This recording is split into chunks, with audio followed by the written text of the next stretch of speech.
The feast of the unleavened bread, called the Passover, was approaching.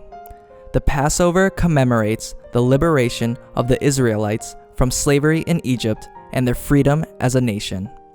For the Israelites, the Passover was an extremely joyful day and must be celebrated. Jesus knew that his time on earth was coming to an end, and that he would be ascending to heaven soon.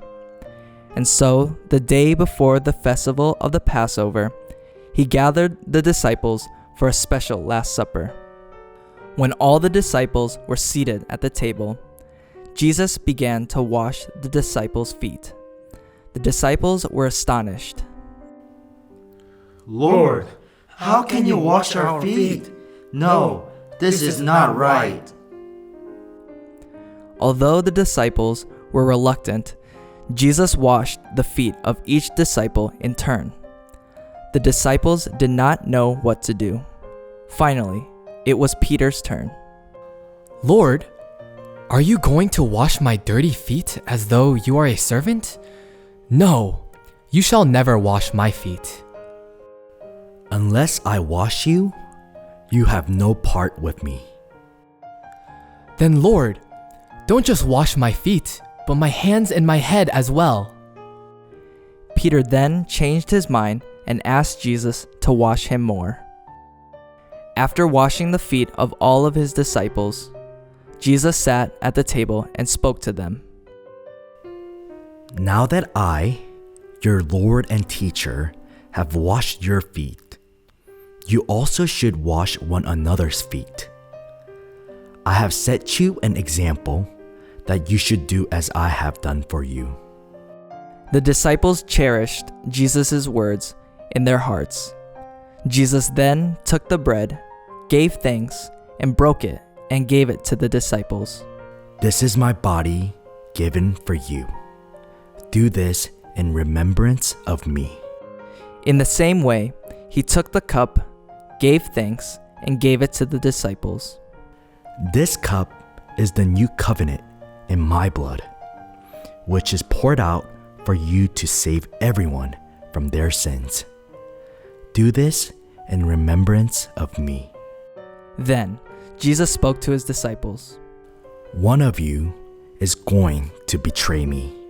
Jesus was talking about Judas Iscariot. The disciples were astonished. Jesus continued, "My death is the will of God, but woe to the man who betrays me. It would be better for him if he had not been born." Fearful, the disciples asked Jesus, "Lord, is it me?" "It is the one to whom I will give this piece of bread." And then he gave it to Judas Iscariot. Jesus spoke to Judas. "What you are about to do quickly." As soon as Jesus spoke to him, Judas left the table in a hurry, as though his conscience had been stabbed. The other disciples did not know what Judas was planning to do. After dinner, Jesus spoke to the disciples. "Although you have all followed me up until now, soon you will all betray me and scatter." "Lord, even if everyone betrays you, I shall not. I will never betray you, Lord." Of the 12 disciples, Jesus loved Peter the most. "Peter, I tell you the truth. This very night, before the rooster crows, you will disown me 3 times. Peter spoke angrily. "Even if I have to die with you, I will never disown you." Jesus spoke to his disciples. "Where I am going, you cannot follow now, but you will follow later. I am going to heaven to prepare a place for you. I will come back and take you to be with me, that you also may be where I am." Jesus promised his disciples that he would be back for them and enjoy the Last Supper with them. To this day, Jesus' disciples commemorate the sharing of the bread and wine at the Last Supper. Today, this is known as celebrating the Eucharist. Through the Eucharist, we remember Jesus who died on the cross for our sins, reflect, and we give him thanks.